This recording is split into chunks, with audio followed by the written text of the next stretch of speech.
Чамд хэзээ нэгэн цагт дижаво тохиолдож байсан уу? Дижаво гэж юу вэ? Тухайн үйл явдал бидэнд тань л өмнө нь болж байсан юм шиг санагдахад төрдөг бүдэг бадаг мэдрэмжийг дижаво гэдэг.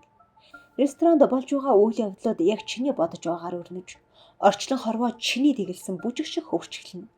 Гэвч энэ бүхэн өнгөрсөнд тулгуурласан зүйл биш юм. Өчин чи хизээ ч энд ирж байгаагүй ба анхудаа л хисаа идэх гэж ирж байгаа нь. Тэгэхээр юу болоод байна гэсэн үг вэ?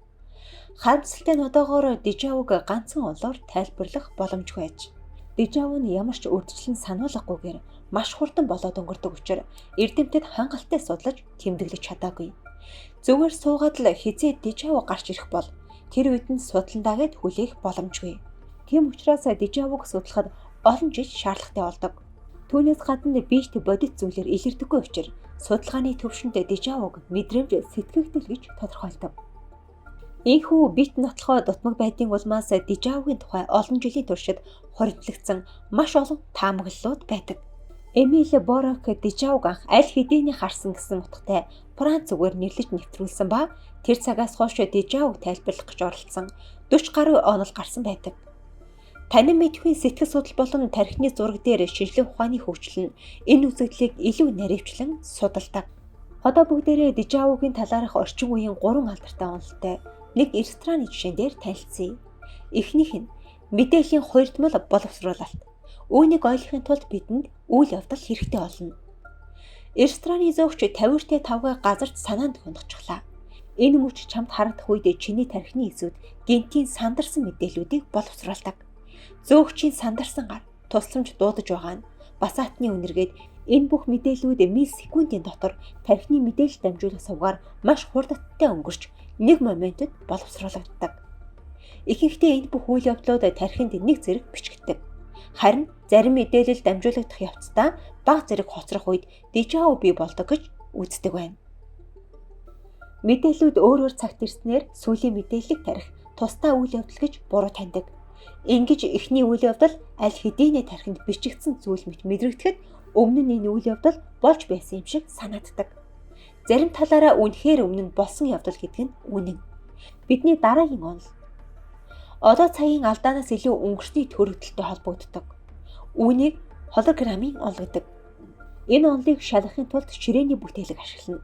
Холын дурсамж тархины дотроос гарч ирдэг.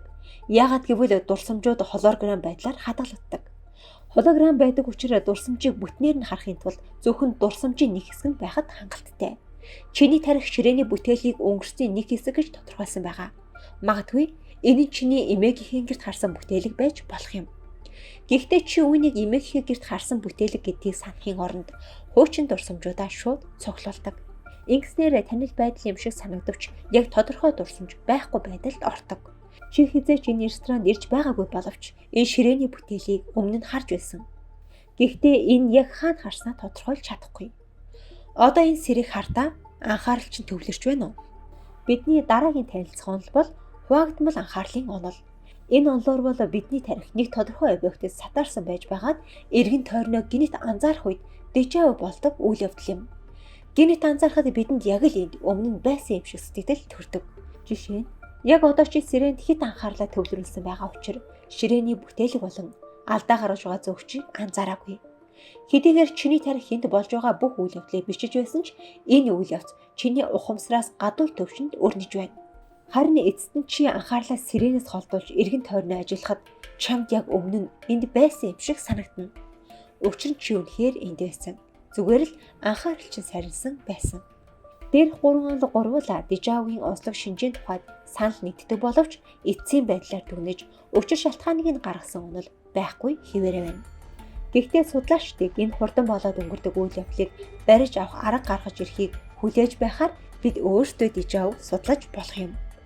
Нэгэнт их дижавгийн судалгаа хувийн туршлага дээр үндэслэдэг юм чинь чийч бас өөрийн төвшөнд судалгаа хийж болно гэсэн үг. Дараагийн удаа чамд дижав тохиолдвол энэ тухай эргцүүлж бодоорой. Чи бодлож сандарсан байна уу? Хаа нэгтээ танилцуул байна уу? Чиний тарих нэг л удаа ажиллаж байгаа юм шиг санагдаж байна уу? Эсвэл өөр ямар нэгэн шин зүйлийг олж нэгч юм билүү? Туршаад үзээрэй.